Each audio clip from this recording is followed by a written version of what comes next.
want to introduce you to one of them today, Googe, who's from North Carolina, and has been a wonderful friend. And Sue, tell the audience about yourself and about your entrepreneurial career and how you got to America and just your beautiful story.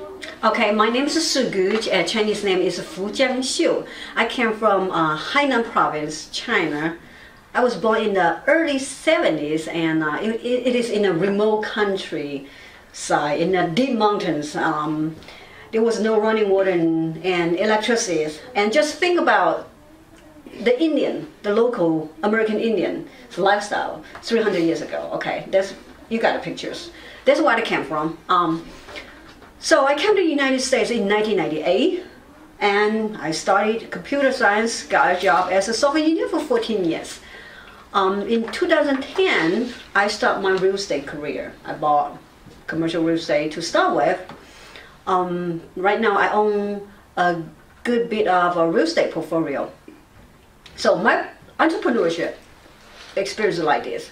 When I was a software engineer, I was dreaming about owning a .com company. I will be one of those tech tycoons. I never thought about I'm going to write codes the rest of my life. Okay, that is not the path I envisioned my life turn out. So I was thinking of I'm becoming the next Jerry Yang, the next Bill Gates. But it didn't turn out that way. So I turned myself into real estate, and I found myself, you know what, I really love these entrepreneurial things. And how did I get started? It was starting by reading a book called Rich Dad Poor Dad. I love that book. Oh, by Robert Kiyosaki. Yes. When I read the book, oh boy, that was really opened my eyes. Okay, when I was thinking about, wow, it was revolutionary reading. I read a lot of books in my life. That was one of the life-changing books, okay? It taught me about the idea about money, the concept of money, investment. That I was never taught before. You know, I grew up poor, so my idea about money is, we got some money, let's save it. Let's spend very conservatively and put some money up on the raining day. And the bank account was very small that way, by exchange my time for money. So that book opened my eye is you should not trade your labor or your time for money. Think about idea, investments. You know, you see those products on the shelf. You know, there's a whole infrastructure to support these economic things. And that book, Rich Dad Poor Dad, very clearly defined what is self-employed, who is employee, who is investment, you know, or business owner, that kind of stuff. It's called a quadrant. And then what really opened my eye was the idea of good debt and bad debt. Okay? I remember that. The good debt, and the good debt is you borrowing money. Borrowing money is not always bad. Depends on how do you use the money you're borrowing from. Okay, I borrow the money and invest on the money, and whatever I invest, it grows. That is a good debt. If I buy the money, I could buy, for example, like consumer goods, consuming goods. Okay, like, oh, I want those big 80-inch big screen TV. I don't have any money. I need to borrow. I need to get a loan from a bank, $4,000, so I can watch TV. Cars, those are depreciating assets. So I learned the key concept of appreciating assets and the depreciating assets. And that is really opened my eyes. So everything I see is that this is appreciating asset. That was a depreciating asset. And then it just like keep banging on my head. And that's how I grasp the idea. Sometimes you read one thing, but in order to make it yours, not just, oh, I read it somewhere else, and something like you already become part of you, your daily life guidance. And it took a while. So when I invest my first real estate, and it was tough because in 2010, you know what happened after the financial meltdown. Okay, no bank wants to loan money. When they heard about investment property, no. Okay, that's what everybody was talking about. I don't know how this is looking like. I don't. So, and it was quite a tough time in 2010 to get my first loan. I went to at least 8 banks, all got turned off, okay? And I was very frustrating. And I said, you know what? I think I made a good bid on this deal. I believe I got a good deal. I believe I can make it. So I was very tenacious. I said, I don't take no for answer. I'm going to keep going forward. So I was even thinking about getting a hard money loan just to get buildings. Because the bank promised me, it's like, well, it's risky because it's vacant investment building. If we can get a tenant in there, we can get you a refinance. However you can get the money from. So to me, a high interest, hard money is an option. I even thought about that way. But I ended up didn't borrow the home money. I ended up got a home equity from house and then pay cash for it. Wow. And then because I dragging the closing time quite long because I was like, hey, I can closing in 10 days, I don't have problem. But actually, commercial property you can close in 10 days, even the bank grade you a loan. And I was overly optimistic about how fast the bank can close the loan. But anyway, I pay cash for it. And during the 2 months from the time under contract and closing, and luckily, and the seller allowed me to have the key. Ah, nice. Nice. That was the turning point. I got a key from the seller, so I can advertise the place for rent, and I can show. But I told everybody, say, well, we can sign a contract, but you have to contingency. I close, so I ran the place out, signed a lease contract before I close. Nice. And have that contingency over there. So if I didn't get a close, okay, of course they don't have to fulfill the agreement, and they don't charge me anything anyway. So so this is how I got my first deal done. And as soon as I closed, I paid cash. And while then you were working, you had a full-time job while you were doing I this? was software engineer. So you would do this after work Yes. or on weekends? Yes. And run to see the bank during lunch and that kind of thing? Well, I have a very flexible working schedule as a software engineer at that particular company. And basically, we will assign tasks. As long as you hand in your task by whatever the due date you agree on.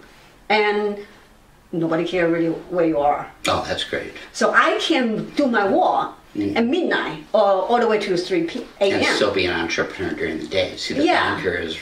Yeah, so I can Yourself a switch my building. clock. My biological clock was like, all right, daytime is go to hunt for something, and daytime I'm the coder.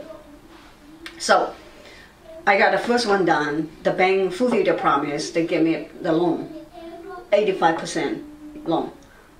So I only need to pay 15% of the down payment. And I was able to, and then the tenant moving in as soon as we close. God.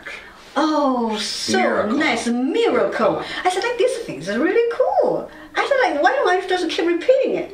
And so after I got the 85% money back, so I got some cash. Now I said, like, all right, I'm ready for the next one. Where's the properties? All right, then I'll just keep buying like a crazy, and Ben was kind of scared. So I said, slow down. Because they never have confidence on me as a real estate investor. I was a newbie.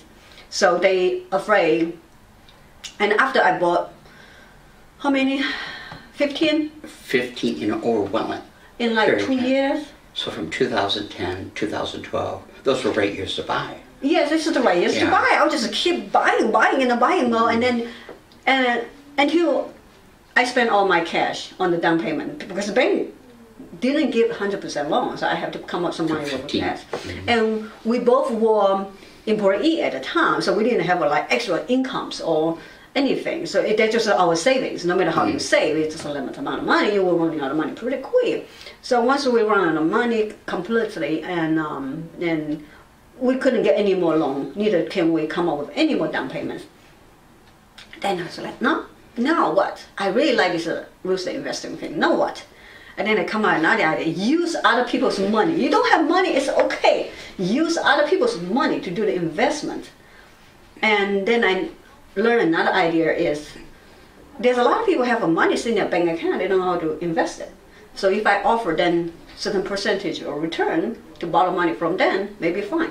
So I started to look at residential properties, and I found one was like 2,000 square foot in a very hot spot, and the bank just like wants to throw these things away, just like whoever come along, give me something. Because they foreclosed and they're not in that business. They don't want to manage. And not just that, the house is not in good shape. Mm. They don't want a house is not in good shape. Keep sitting there, the roof going to leaking, the wood's going to rot. They don't want all these liabilities, okay? And then the city going to call them, oh, the grass is too tall. Right, they're not in that business. They're not in the business, so they just like so eager to get this house out, whoever come along. So it's a 2,000 square foot, got 4 bedroom, have a formal living room, formal dining room, that kind of stuff, in a very commercial area, in a good area. It's not a bad area. I got it for $60,000. $60,000. Mm. And so I said, you know what, $60,000, because when I make an offer, it was a cash offer. And then, no, what I have absolutely did not have a $60,000 cash to buy it. You better rent out the place quick. Well, I cannot rent it out because these are different than the commercial things. Did you rented out the other 14 of the 15 buildings? Yeah, yes, I did. So that was a model that really worked for over 2 years. But there was a commercial property. No, this one we're talking about was residential. So I was put on my thick skin, you know. I don't usually like to ask people for favor or for help because I'm very independent. But at that point, I was a corner. I really absolutely have no money coming out of my pocket. So I was calling my friends, hey, you got some money? I said, what do you need money for? I need to buy a house. I will offer you 8%. And the lady said, all right, I'll call you later. And then she never called me back. I said, all right, let me call another one. And I called a lady. I barely met her. And so I called her. I said, hey, you got money? I said, I offer you 8%. Said, oh, 8%, I think it's too low. Can you do 10%? Good sign that she's good sign. At least she's willing to do it. Yes. And then we agree on 9.something%. And so done. Boom. And so you had the 60 to buy there. I was 60. Now I was before I was like, oh my God, where can they come up with the money? Now I got a $60,000 there. So mine looks fine. So I was moving out to buy a $60,000. Now I dare to advertise the place for rent.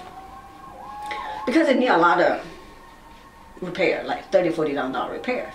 And the roof is like almost like totally ruined. And then it's in a very good place. It's a 4-bedroom.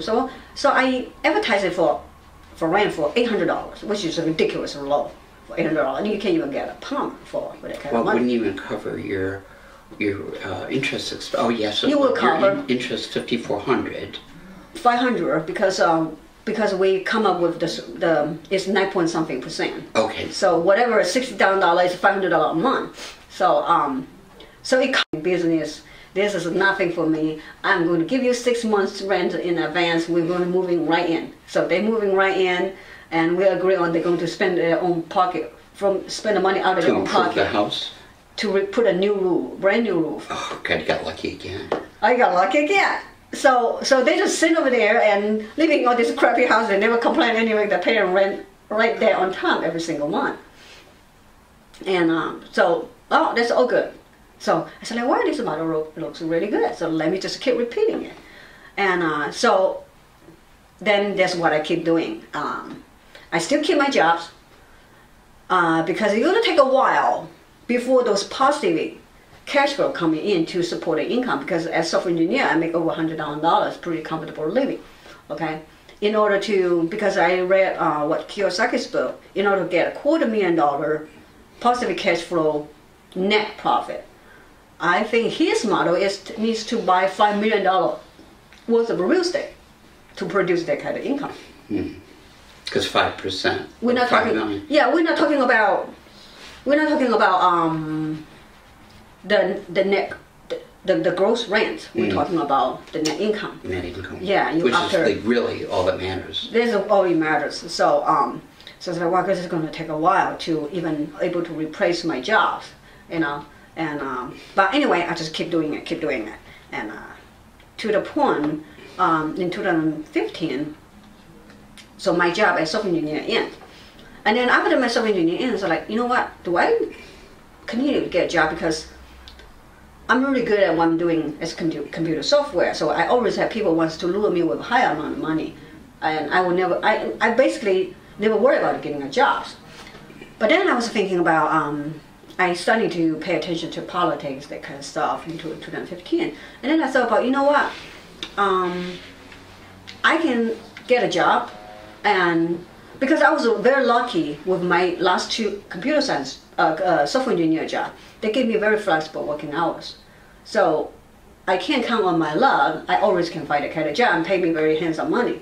So I said, if I go back to job market, somebody pay me 6 figures, then most likely they're going to want my rear off for that money. They're going to stuck me. 80-hour weeks. And they're going to stuck me because I did that before.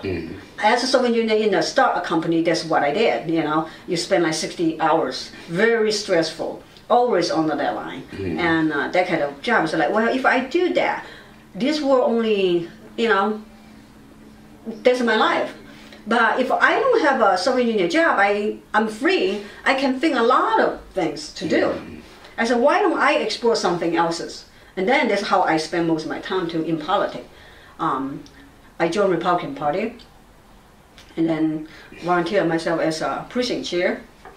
And also I went out to meet a lot of people and listen to people. And you were married, so you had the support system of your husband to help manage the property. Yes, he was against the investment in the beginning. Oh. Yeah, because he's because it was after the financial meltdown, his business was going downhill. So he basically there's no income. The only income is my income. And when you don't have much income, you don't have the confidence, That's or right. you're less willing to take risks. And but to me is I'm still keeping my job, and I finally, you know, he saw this quite successful. So like, all right, he changed his mind and come on board, and starting to see himself can be quite successful in real estate as well. And so I do have his support. I was the one responsible for acquiring, and then he responsible for managing. Because that's key, the team. You Yes. can't really do anything by yourself, I don't think, in entrepreneurship, can It will you? be very hard. I have to quit my job. You know, I wouldn't able to keep my job and doing all these things simultaneously. I will be working like 120 hours a week. But anyway, so that's a good and that. So that's why in 2015, when my software engineer job ended, and I didn't go back to the IT field, and I just think, you know what, I'm going to take some liberties, like several months or 6 months or something, to see what's coming up and explore something, because I never have that kind of freedom in my life. I never have that kind of freedom. I'm thinking I can be off like 3 months, 6 months just to explore myself, see what's going to stick. So that turned out really well, and then you know what happened. Then I got into politics. And Tell us about that. Was your first day in politics anxiety, or did you enjoy it like that? I never had anxiety because one thing about me, I love people. When I go into a room, I didn't know anybody. I said, wow, cool. I'm going to meet somebody. A chance to make friends. A chance to make friends. There's a lot of potential new friends over there. A chance to get an investor. I don't think those people are the people with money, but I like to experience new things. You know, I do one thing and then I'm like, you know what? I already experienced that. I want to explore something new. So you ran for Congress. Yes. And how did you do in the primary? You dominated, right? I pretty dominated. I won at a landslide, 71%. Against how many other candidates? And one candidate. But if you look in the election map, I won 90% of the precinct. Wow. It's 181 precinct. I won 90% of the precinct. Within the congressional district? Yes. Which is the second or the fourth? The fourth district. So if you look at the map, mine is green. It's almost like the entire map is green because only a few dots red. And so it was quite interesting because I was totally newbie in politics. And I was able to go into a new field. I didn't know anybody. There's a lot of things to learn. You never run into politics before, even you know how to talk about politics. You don't know how to talk about politics to influence people even wants to follow you. What books or thinkers had influenced your thinking? Because you must have had a philosophy to go in. What was your platform? What are your basic beliefs? I think it's not a very systematic to inherit from one particular person. I think it's a piece from all over the places. Mm-hmm. For example, like Ron Paul, he's a libertarian, okay? I admire him in Congress. He stick to his principle and looks like he's up against a very powerful force, and he still survived fire. He didn't get assassinated or something. I said, like, you know what? I'm a person who will stick to my principle, and if he can survive in Congress for decades and come out with 2 hands and 2 legs and still working alive, it's like, you know what? Mm-hmm. That means it's doable. It's the beauty of America, right? It's the beauty of America, which means it's doable, all right? If it's absolutely not doable, then I need to find either way. Because I say a lot of peers because based on my background during the 2015-2016 years, and I did a lot of thinking about how the country, about the systems, and about citizenship. What's our responsibility? What's our obligations? Or what kind of right we should have? And then I went back to read Constitution, and I'm kind of ashamed to tell myself I came to America. I haven't read Constitution, but the first, whatever the years it is, when I first read about it after, and when I was adult, I said, like, wow, that is a genius. It was genius. And the Bill of Rights. And the Bill of Rights, I said, like, if I read it before, I even didn't comprehend why it was so genius. But now, after I have a lot of life experience, I said, I totally understand why the free speech is so important. And freedom of religion. And the freedom of press. Yes. The right to start a business, own property. And I started to get a concept of what liberty really means. Once I realized the liberty, freedom, Constitution really means, like, all right, I'm locked in. By far, with all the things I read, all the things I experienced, this is the best things ever in human history. And I said, like, why only American can keep this, and why there was not replica American somewhere else's? And then I do believe one word, land of the free, because of the brave. America is like have those gene, like a rebel gene in the DNA, and it is very vigilant against tyranny, because that's how Americans got started with. But if you look at the other countries outside America, basically is most of the model are central control government. Okay, that have been human beings' model for a long time, and most of the time when exchange powers, there's bloodshed. Okay, there's no peaceful exchange of power. Horrible. It was powerful. So the power is such things will make people kill each other in mass scales. And so when I read the Constitution, I said, like, wow, this few pages, piece of paper, it really laid out the path for a human life. We can it doesn't matter what races we are. It doesn't matter what culture where we come from. If we can agree with this, really agree with the Constitution, we can really coexist in peace. Regardless of our differences of opinion, that's the beauty of it. Right? Yeah, this is the beauty of it, and it's a lot of time.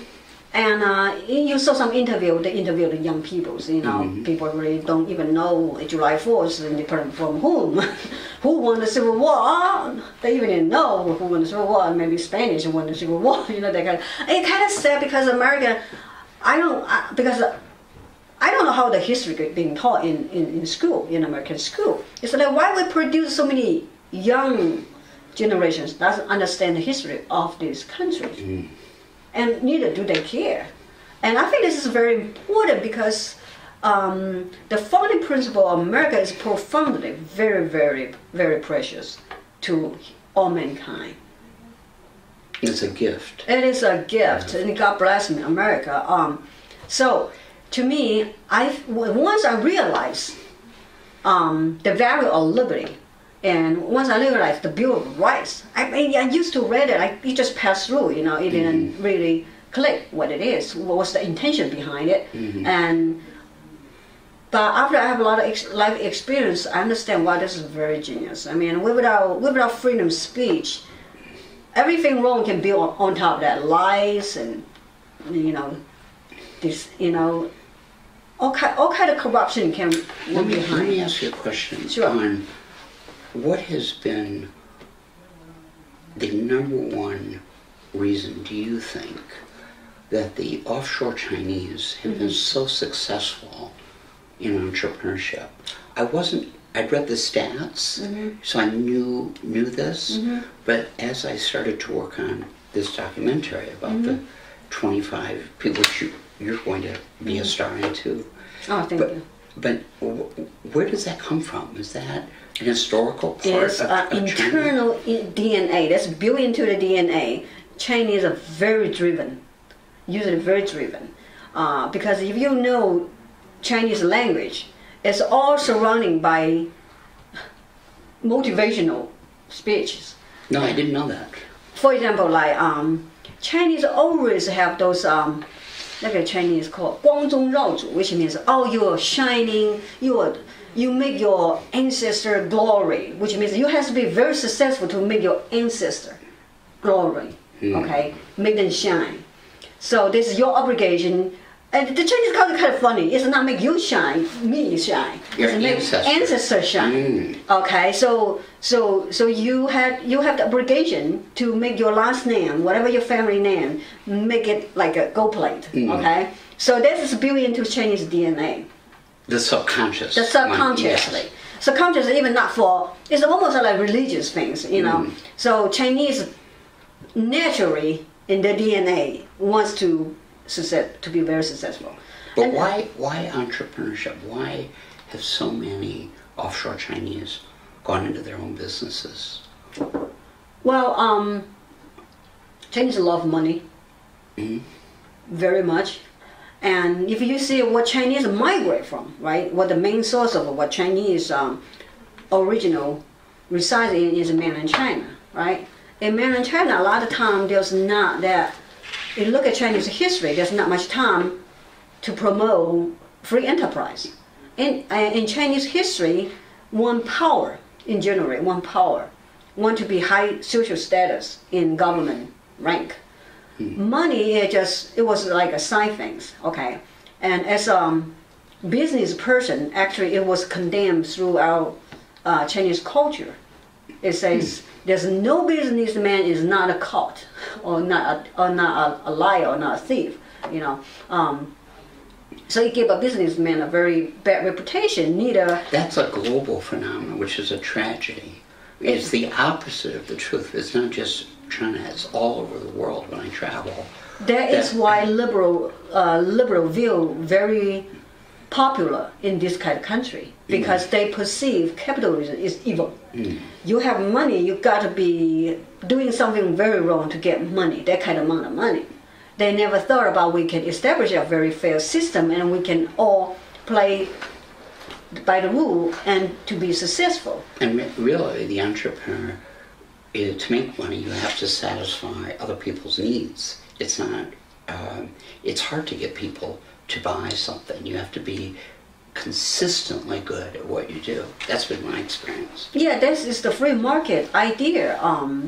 However, when Chinese go in offshore, and then all of a sudden they discover this opportunity they don't have in the homeland, and that was back then. But right now, China probably is the most pro-business land on earth. Everybody. Say that again. China, mainland China, is the most pro-business? Well, let us say that it's yes and no. Okay, in China, basically everybody want to be business owner, want to get rich. Okay, and the government. Before we get too deep in Chinese politics, the government, once they move away from those socialism and communism, the plain economy, and slowly to go to the free market, not a full-blown free market. And the people starting to taste of the freedom they can earn in their own. And the government also make a lot of money off from the people working hard. Mm-hmm. And so it looks like it's a win-win situation. So in certain period, you will feel Chinese government extremely pro-business, and way more than American government, okay?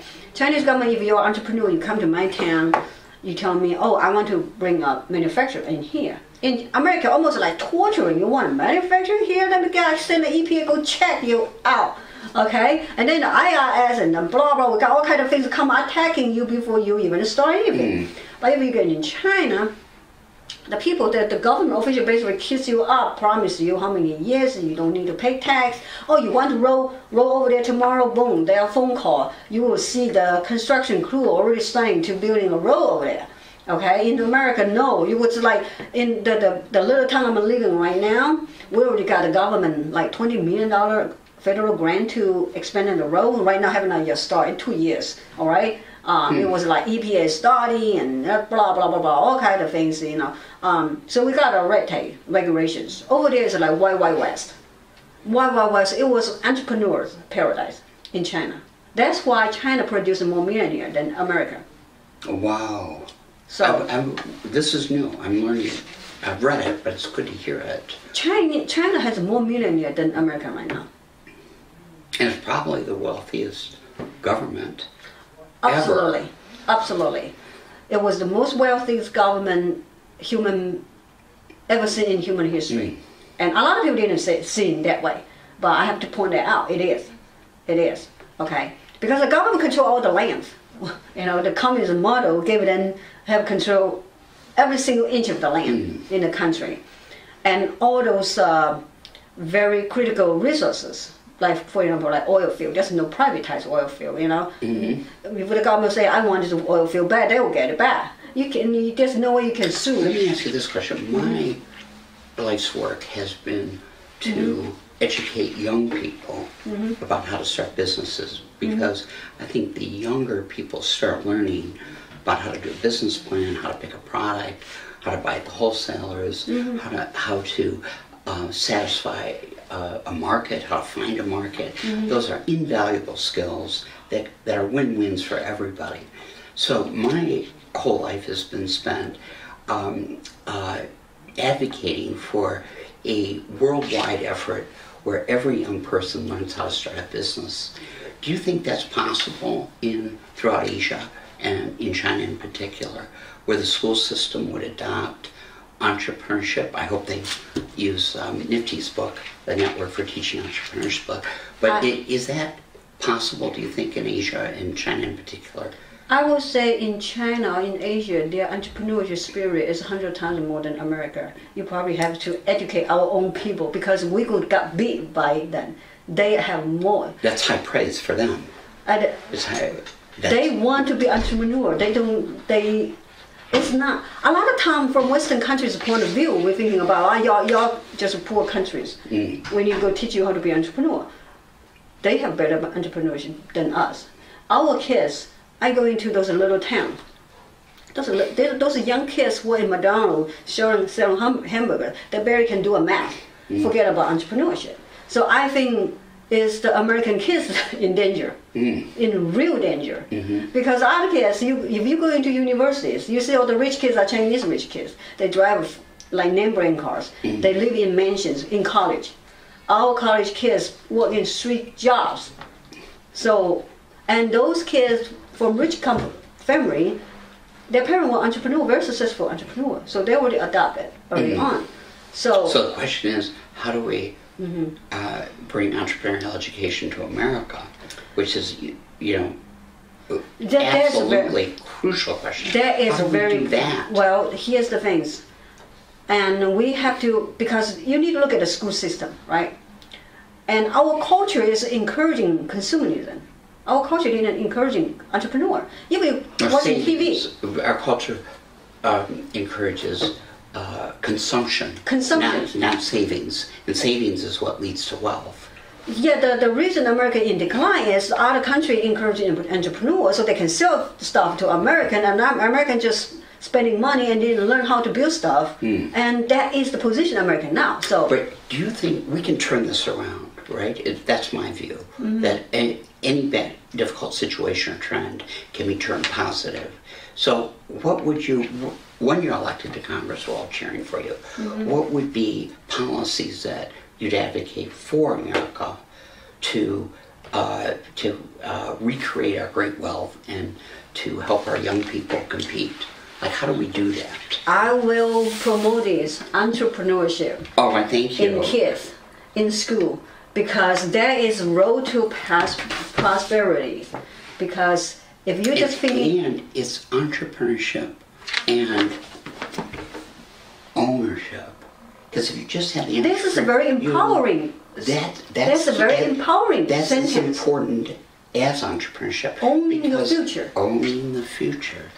Our kids playing video games. Our millennials live in basements. They don't want to own their future. They don't see any light. Okay, what is entrepreneurship? We have the market. Let's show you something. We owning the America. We have a very big markets, but we let everybody come in. South Korea, Japan, China, dump their stuff here. Try to sell something. Try to sell a car to go to Japan. Try to sell a car to South Korea. Try to sell something to China. You will see this trade barrier. So we are one-way tickets. That's why people say free trade. We are not. We don't have free trade. We have unfair, extremely unfair trade right now. That's why we have trade deficit. How can we fix that? How we have to do it in the federal government. For example, when China tried to punish American business or American company over there, but coming here, we don't do that. Our government never stand for our companies, but China will stand for their companies. And at the same time, they can be unfair to American company over there. But when in the meantime they come here, they have very fair treatments. They can buy anything they would have wanted to. They can register company freely. They can buy our media, anything they wanted to. So this is not even what I'm trying to point out is if we're talking about free trade, it better be fair. It has to be both ways. Yeah, it'll be both ways. Right now, it's a one way. Let me go back to your fascinating experience as a real estate entrepreneur. And what would be the 3 lessons that you would pass on to the younger generation who would be interested in replicating the success you've had as a real estate investor? Like if you had to pick 3 key things. Love what you're doing. Don't give up. Love what you're doing. Don't give up. Work as hard as you can. Work small and work as hard as you can. Love what you're doing, which means if you don't like what you're doing, torture never works. It never works because you're going to. No matter what you do, you're going to meet so many difficulties. Okay, if it's something you don't like, you run into some difficulty. Done, quick. Just like some people say, hey, can you climb from here over there or outside? You really don't love this thing. This thing is torture. So it was so tough. Screw it. I'm not doing it. You have to love what you are doing. Sorry. That's one of your talents. So you have to love what you're doing. We got to meet. We got to leave soon. We do. Okay. Yes, in 1 or 2 minutes. And shall we wrap up with this question? If you had to pick 3 businesses of the future, what 3 industries or 3 business ideas that should young people be looking at? What 3 industries in your estimate? That is hard questions, and because things change quite rapidly. Right now, the big future everybody is fighting for is AI. China has a plan. Which is artificial intelligence. Yes, China has a plan by 2039 or something. They want to be the dominant of the player in the world market. In artificial intelligence. Yes. and they invest heavily to school. Mm. So that's what China, a central government have a lot of money, have a lot of power. They can move their resources to the place they want it to. Mm-hmm. But American government, we have, you look at our budgets, we rarely do those kind of things. And so we're really lost. Oh, we can always turn things around, though. I really believe that. What's number two? The number two is there's still some new business out there, not necessarily something existing. Like for example, like renewable energy is kind of phased out, and then the battery car, Elon Musk probably have some kind of problem. But as a human being, we never show on any new idea. I really can come up with three industries. I'll give you my third. I agree with your first two. Mm-hmm. I think there's going to be huge opportunities in the field of education globally. That is my guess. That will be one. Should we say goodnight to the audience? And thank you for joining us. Hopefully we'll do this regularly. I'm Steve Mariotti.